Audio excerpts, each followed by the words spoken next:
is supposed to be a great plastic surgeon. An amazing unveiling at the University of Maryland Medical Center as doctors show results of their first face transplant, only the second in the country. Dr. Rodriguez, congratulations on what is being described as a miraculous event. Historic. A disfigured firefighter just received one of the most extensive full-face transplants in history. Of the world's first full-face transplant. And it is incredible medical science. Our guest is the surgeon who led the surgical team at Johns Hopkins University and performed what had been thought by many to be the impossible. Good morning, George. This is a huge breakthrough for medicine and for science, and behind it, a man who had lost his independence and nearly his entire life. Tonight, a first-of-its-kind operation at one of New York City's best hospitals. The surgery, groundbreaking and incredibly complicated, a transplant of an eye, part of a face. It happened in spring. Only on CBS Mornings, we are sharing a medical breakthrough, the first ever human eye transplant. A team of surgeons at NYU Langone Health performed this procedure back in May as part of a very complicated partial face transplant. The world's first successful face and double-hand transplant. 22-year-old Joe DeMeo underwent the marathon operation after a horrifying accident.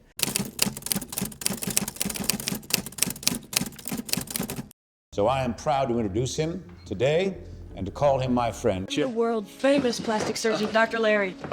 My name is Eduardo Rodriguez.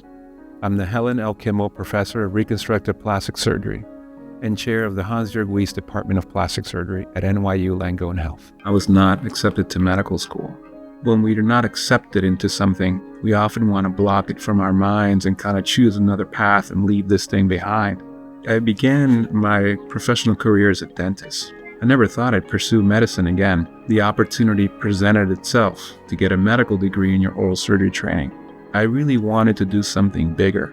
I decided to use oral surgery to help me build a career as a plastic surgeon. Although most people think that I just do face transplants, the reality is that most of the issues that I deal with on a daily basis are facial deformities, and they could be from a variety of different forms. Usually they require soft tissue reconstruction of the face, sometimes skeletal reconstruction. The face is not only made of the soft tissue that surrounds the area of the face, but there's also a lot of underlying supportive elements like bone and teeth, and we have to know how to reposition those bones in cases where they're not in the proper position. In our research lab, we're actually creating experiments that with stem cells, we can grow skin that will also have hair follicles, sweat glands, and even nails to work in an environment that's so collegial with the spirit of camaraderie to solve some of the biggest problems where often we are the last stand for some patients. There's tremendous reward, and it's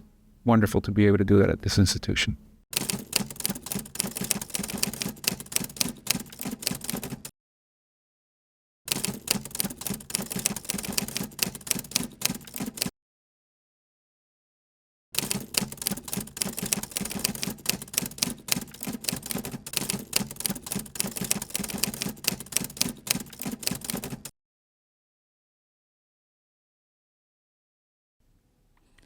The first job that I had after I completed my residency training was right here in our backyard of Baltimore, the busiest trauma center in the nation. I had the armament ready to take on every difficult and complex problem that presented through the door. And I can tackle it with precision and accuracy. But there was one problem that was unsolvable: the central facial injury.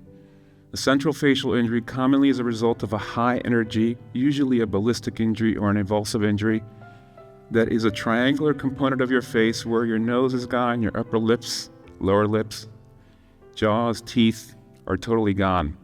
Now, we can commonly take tissues from your body, from your arms, from your legs, to try to rebuild your face, but it never looks normal. It never functions normal, never appears normal. You constantly drool. So it's an unsolvable problem. We know that when we have a pimple in our face, we look in the mirror and we think, oh my God, it's a volcanic eruption. I'm not going to face the world this way. And this is how Richard Lee Norris lived his life every day, a courageous individual. He concealed himself from society, shopping at night, trying to avoid physical contact, avoiding embarrassing situations.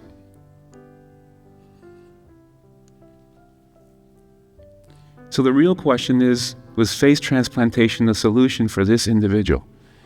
At this point in our time, only a handful of transplants had occurred.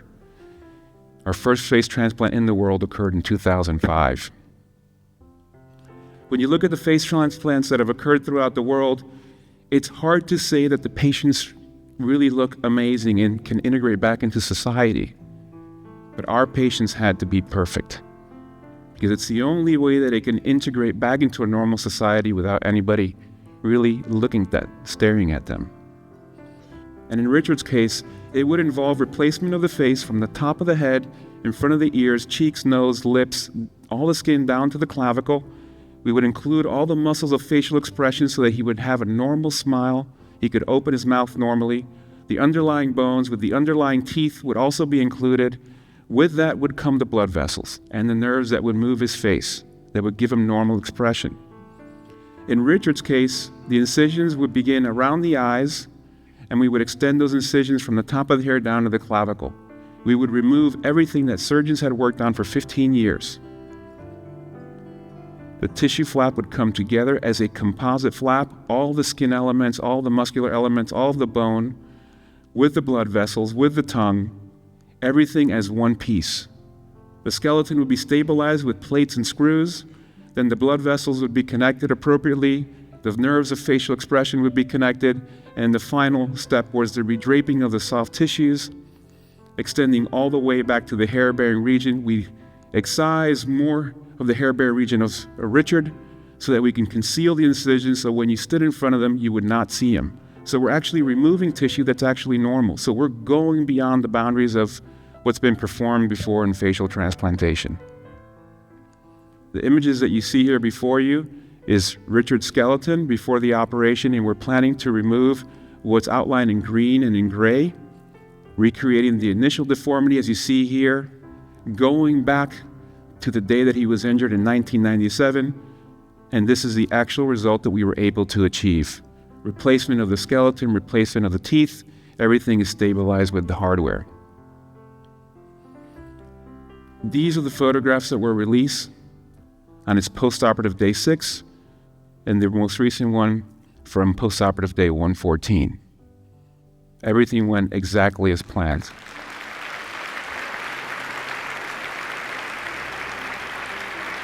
I'm often asked, how were we able to handle 36 hours of operation? It's pretty simple.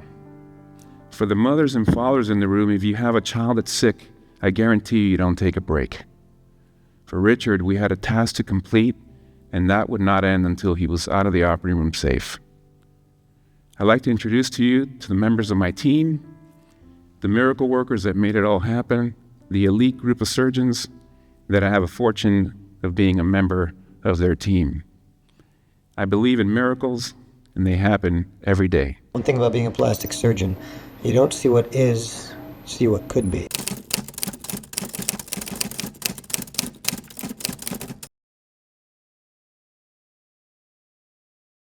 I have a colleague who works in New Jersey. He's a plastic surgeon, and he called me to let me know about a patient that he had been taking care of for numerous months.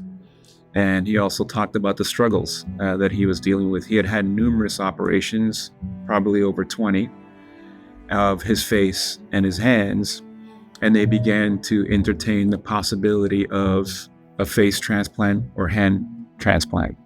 And I think the main issues were that he was essentially a functional cripple. He was completely dependent on care from his parents.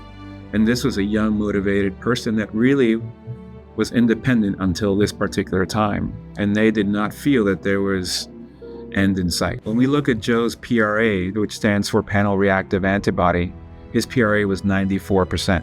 He essentially had a 6% chance of identifying someone that would be a proper donor for him. That is very difficult to find. We're basically looking for a needle in a haystack. We're fortunate that at our institution, we have a simulation lab where we can actually begin to exercise the real operation before we actually translate that into the operating room to begin working with our operative personnel. So we began with our core surgical teams. in the simulation lab to kind of iron out all the kinks. Then we would move into the operating room and begin that exercise with all our personnel. The combination of our simulation lab and tissue lab and state-of-the-art operating rooms at Kimmel Pavilion really gave us the working platform to ensure the success of this highly skilled team. Commonly, when we perform these operations and we're about to take on a major task, we have an opportunity to visit the community. And what we felt today was very positive energy and something that's very important for us to be successful. Now, this will be my 4th transplant. And Joe, it is a challenging case. There have only been 2 attempts in the world to do a face and bilateral hand transplants, and they have been unsuccessful. So they know what they're getting into. It's been a great privilege for me to be in this great adventure. For these gifts to happen to Joe, unfortunately, someone has to pass, but we've been very fortunate to have a remarkable match. What I told my team is exactly what I felt. We've rehearsed for this operation, we're ready. We all know what we need to do, and we will be successful. Time is precisely 6:55. We're going to go ahead and do a timeout. He's scheduled for a face, bilateral arm, and multi-organ recovery. We completed the operation in 23 hours. We got Joe up to the surgical intensive care unit. I was so impressed when I saw him for the first time grab the 5-pound dumbbells and grab them independently. And it really requires a pretty significant grip when you've had new hands to hold on 5 pounds, and he wants to do more weight. To Joe, this operation basically translates to independence and freedom. He's kind of breaking out of that shell that every person goes through when they're compromised, and he sees this kind of light at the end of the tunnel that he's going to be able to recapture and regain everything that he had prior to his injury. He's an excellent plastic surgeon.